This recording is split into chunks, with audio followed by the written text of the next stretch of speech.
So what's the one thing you're not supposed to do in comics? You're not supposed to assume anything. And I did with this book. And Stephanie Phillips, whew, she sure as hell made an ass out of me. Support the comic industry by visiting your LCS. My name is Doran. This is SCM Comics. We are continuing our covers of Age of Revelation with Binary #1. Our story starts off in the Revelation territories in Beverly, Massachusetts, 5 days from now. And you got some people, and it looks like they're planning a heist, a stick up, a kidnapping, something. All I know is everybody got automatic weapons, and this dude, whose name is Hank, is telling some girl not to chicken out. And he's like, with this many explosives, this should kill her. And the girl's like, well, I still feel, and before she can let out the word bad, there is a huge explosion, which they set and they go flying. Like, why in the hell did they get the hell away? So as these people are picking themselves up, we got Carol Danvers narrating, and she goes, I have many names. I used to be called Miss Marvel. I briefly went by the name Warbird. And then I got the name Captain Marvel, and that stuck.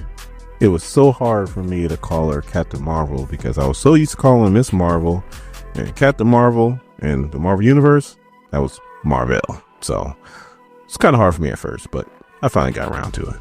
But then she also explains when she got transferred into a cosmic entity from the powers of a white hole star, she adopted the name Binary. And as these guys are wondering if she's dead, she goes, once again, I have the powers of a cosmic entity. So that name feels appropriate right now. As she comes out with the Phoenix Force, she says Jean Grey is dead and the Phoenix power transferred to her. And these people are shocked that she's alive. And I'm like, you wear the explosive to try to kill the Phoenix. Like, I know the term fight fire with fire, but in this case, that's stupid.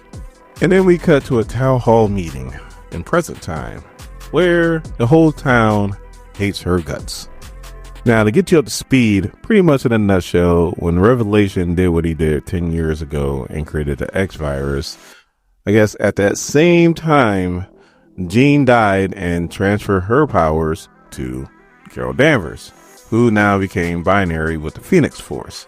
She used her powers instead of being in space like Jean was doing and, going around the universe. She came to her hometown and protected it by putting a protective barrier around so nobody got affected by the X virus. Problem is that nobody gets in, nobody gets out. I mean, she lets supplies come in from time to time, but that's about it. So, of course, when you've been in isolation this long, you start to suspect things. Like, the townspeople are even wondering if the X virus was even real. Like, is there a cure for it now? Like, they want out. Like, they want out right now, and they pretty much started calling Carol Danvers all kinds of names, like dictator and all kinds of other stuff. And she says she's fine with it as long as, they don't call her by a certain name. And then a dude who is clean bald on top and got long hair and just doesn't know when to let it go calls her. So the mayor of the town steps in because she sees her about to transform and tries to de-escalate the situation. But she gets a tomato thrown at her. And now Carol's like, you know what? I'm tired of you guys. We were supposed to have reasonable conversation, but now I gotta let you guys know that you need to behave. And she transforms into her Phoenix form. And the dude who tried to kill her, which I don't know why he's free. I mean, I'm not saying to kill him, but he should be at least in a jail cell somewhere. But he walks out. So as he's walking through town, we see the protective barrier that Carol put around the town. He has the number 23 scribbled on his hand, and he goes to a 23 townhouse. I'm guessing, side by side. This size 23, this size probably 22 or 21. Who knows? I don't know. Just stay with me here, people. He walks in, he says hello, and as he's walking further in, he's like, I did what you told me, and it almost started a riot. And there's some cloaked woman, and she's like, I know Hank, I heard. So he's bragging about what he did and how things went down and everything else. And then she goes, Carol Danvers is weak. She's been stretching herself too thin for too long, and it's going to catch up to her. But she should not be underestimated. And then she starts doing either magic or she starts doing really, really powerful telekinesis. And she's pretty much telling the story of Eden and how the serpent, all he did was open her eyes. And she starts talking about the Babels. As you know, the Babels are the enemies of Revelation, where he just decided to go ahead and wipe out any kind of language from their minds so that all they did was babble and they have no way to communicate with anybody.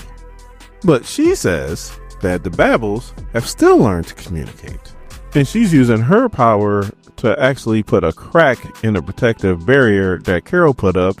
And with her telekinesis snake or her magic snake, whichever one it is, she is letting that snake lead the Babels into the town. So then we cut to Carol, who's sitting at a tree and she's visited by the mayor. And Carol's sitting there like, I don't know why they look to me like you're the mayor. And she's like, I got elected 10 years ago and there wasn't another election, so my term has been over. Now, Carol also lets us know that it's not just the townspeople that's pissed at her. The Phoenix is also pissed at her, tired and restless. She doesn't want to just be in Beverly, Massachusetts, like she's the Phoenix Force. She wants to be in the universe. So for the past year, she's been suffering from headaches. And now Carol's thinking to herself that maybe she should listen to the town folks and the Phoenix. So the mayor reassures her that as always a vocal minority that's always the loudest, and that she and a lot of the people appreciate what she's done for the town. And then Carol's just like, but I just wonder if this is what Jean would have wanted me to do with the Phoenix. And then all of a sudden there's a loud scream. She goes, what is that? And we see the Babels that are attacking the town, and a lot of them have mutant powers. So Carol changes into the Phoenix, or binary, and starts handling her business by punching these people. I mean, I guess she doesn't want to kill them, but I mean, punching for the Phoenix. But there's so many of them that they actually start to overwhelm her, and she has to do what everybody that has the Phoenix Force does. She releases her power and blows everybody back. So now Carol's like, you know what? Forget punches. And she just starts using her powers on these people. And then we see the hooded woman that's hanging next to somebody, because I don't think that's Hank anymore. It could be Hank. Who knows? Anyway, we see that the hooded woman is Jean. Or could be Madeline. I don't know. Hell, it could be Rachel for all we know. But we're going to go ahead and say Jean. So she's not dead. I guess she's alive. Maybe. I don't know. We'll find out in the next issue.